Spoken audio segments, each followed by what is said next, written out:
আসসালামু আলাইকুম রহমতুল্লাহ সবাইকে। চলে আসলাম আজকে আমার গোলমোলো কিউট কিউট বাচ্চাগুলোর প্রথম দিনের আপডেট নিয়ে। তো প্রথমেই আমি ওদেরকে খাবারটা দিয়ে ফেলি।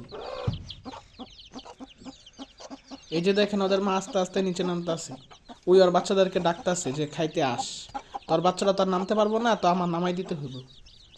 তো এই যে দেখেন সবগুলো বাচ্চা নামানোর পর মাশাআল্লাহ দেখেন সবগুলো বাচ্চা আলহামদুলিল্লাহ সব সুস্থ আছে।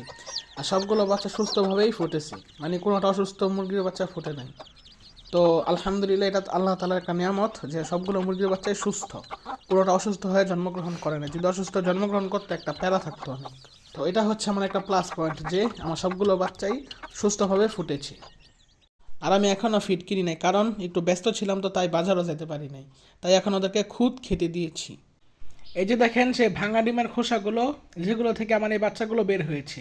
এখন এই খোসাগুলো পুরোই একটা মূল্যহীন বস্তু, কিন্তু যখন এই খোসাগুলোর মধ্যে বাচ্চা ছিল তখন এই খোসাগুলো ছিল অনেক দামি একটা সম্পদ।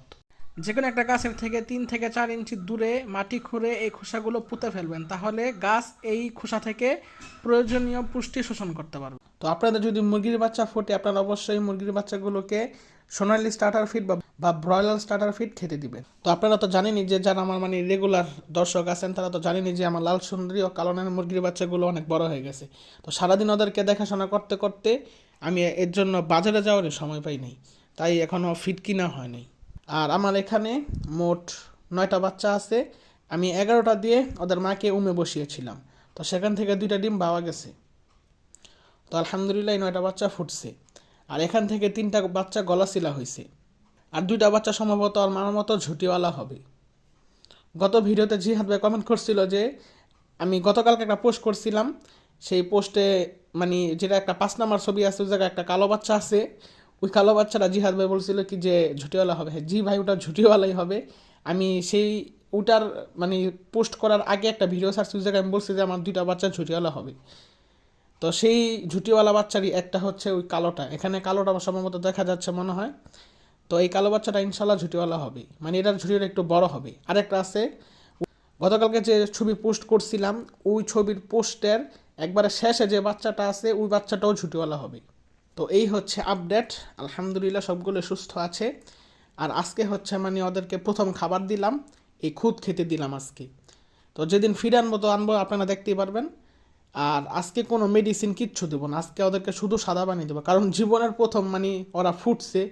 ওদেরকে এখন কোনো মেডিসিনের পানি না দেওয়াই ভালো। জীবনের প্রথম পানির স্বাদটা অনুভব করুক, তারপরে তো শুধু মেডিসিন আর মেডিসিন। ইনশাল্লাহ কীভাবে সুস্থভাবে একবারে মুরগির বাচ্চা পালন করতে পারবেন সেটা যদি জানতে চান, চ্যানেলটাকে সাবস্ক্রাইব করে পাশে থাকবেন। আর আমার এই ভিডিওগুলো কেমন লাগে সেটা অবশ্যই জানাবেন।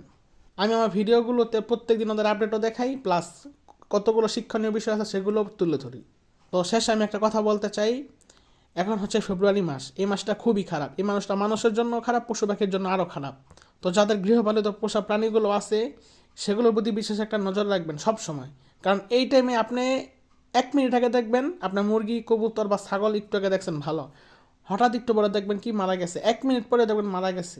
মানে এটা কী জন্য মারা গেল সেটা বলা যাবে না, কারণ আল্লাহ তালাই ভালো জানে। কারণ একটাই, যে এই মাসটা অনেক খারাপ। আমার অনেকগুলো জিনিসই সুস্থ জিনিস, একবারে ভালো জিনিস, মানে বিকালে খোয়ারে ঢুকছে, সকালে দেখি মুরগিটা মরা বা চোখের সামনে মারা গেছে, এরকম অনেকবার হয়েছে।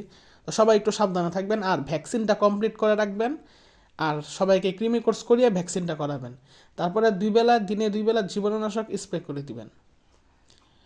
তো আশা করি ইনশাল্লাহ সবার মুরগি সুস্থ থাকবে, সবার পোষা প্রাণীগুলো যেন সুস্থ থাকে, এটাই আমাদের দোয়া। তো এখন রমাদান মাস চলতেছে, সবাই বেশি বেশি নেকামল করবেন। আর আল্লাহ তাআলা যেন আমাদেরকে সবাইকে ক্ষমা করে দেয়। তো সবাই কোরআন এবং সুন্নাহ অনুযায়ী জীবনযাপন পরিচালনা করার চেষ্টা করবেন। তো আজকের মতো এখানে ভিডিওটা শেষ করছি। আসসালামু আলাইকুম।